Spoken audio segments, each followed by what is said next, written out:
relativity, the explanation for gravity is that matter bends space.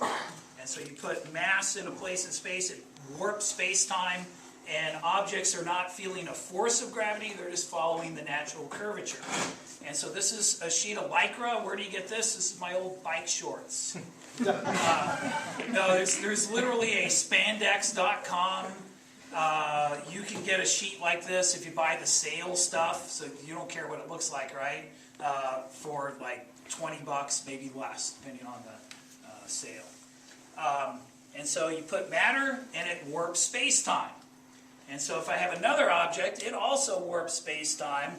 They feel that, and they're attracted to each other. And so that's Einstein's picture of gravity. Objects warp space-time, feel that curvature, and move accordingly. And if you have more mass, you're right there on that. If you have more mass, it's going to bend space-time more. And so if you have objects here, they are going to respond to that, right? And so you put something there, now it's attracted.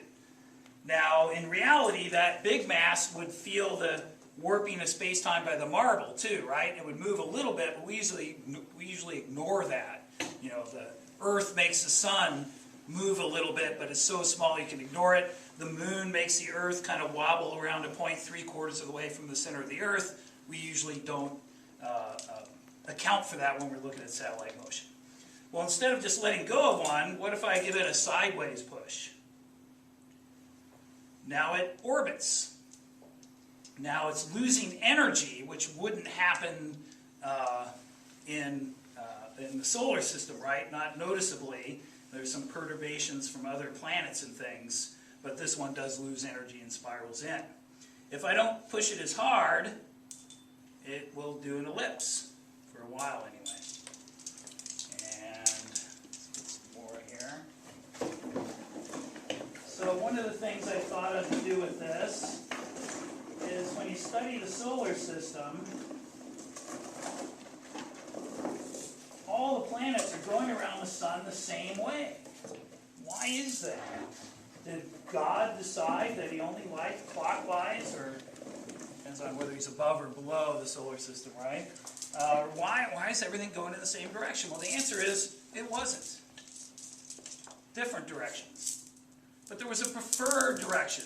The disk it formed from had a slight preference one way versus another, and things going the opposite way got eliminated, and when it's all said and done, everything's going the same way.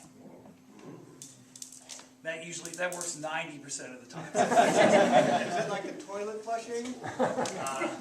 Southern Hemisphere? Wow, can you do that again? And so, it won't work then. And so I have slightly more in one hand than another, but I don't consciously do that. And you want to get them so they spread out a little when you throw it. It's because they're colliding with each other that you... The ones going the wrong way get eliminated, right? Now there also would have been, this is where this analogy breaks down. There's, another dimension, right? But those things that were out of the plane also, that weren't near the preferred plane, also got eliminated. And so that's kind of cool. Now my students use a PHET simulation called My Solar System. And so they've seen all this on the computer. And when we do this during our special relativity unit, they're like, hey, it's just like the computer. That's kind of cool that a stretch sheet of Lycra models things, it's not just like it, but similar to the computer.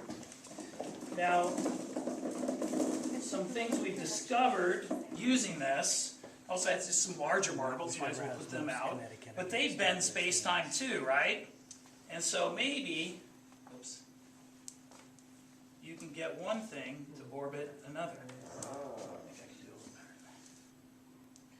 little better. There we go. Oh my God. So the Earth-Moon system, maybe? And so you can see that this seam, you can't buy Lycra this big. You get it in rolls, and you have to sew it together. I've been told to use stretchy thread to sew it together. And so next time I do it, I'll do that because it pulls. And so just a little bit of thread fixes it. And so in the morning, when I first set this up, I'll have it leaning against the table. I'll be underneath fixing holes from last year. One time my principal walked in. And I hear somebody in the room, and I'm underneath. I'm in the middle of sewing it. I'm not going to pause yet. And then he's looking around for me, and he kind of knows somebody's in the room. And he says, "Oh, there you are." He goes, "What are you doing there?" And I go, "I'm repairing a rip in the fabric of space-time. What do you think I'm doing?" How often do you get to say that? Another thing this does, you've probably seen plastic ones of these, right?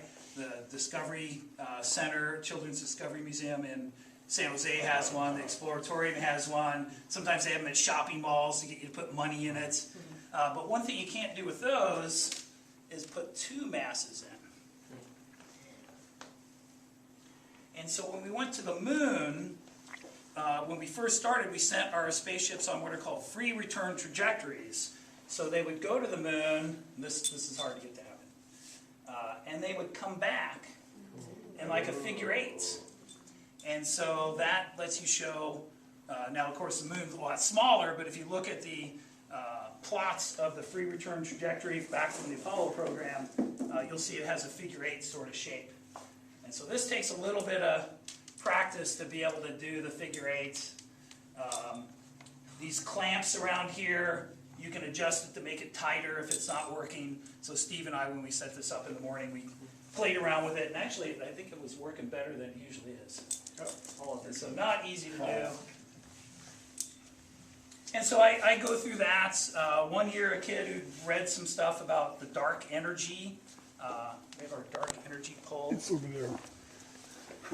I happen to have an extra pole. I guess any of these would work. And so I'm just thinking, oh, dark energy, what is that? That makes everything come apart, right? And so dark energy would be that.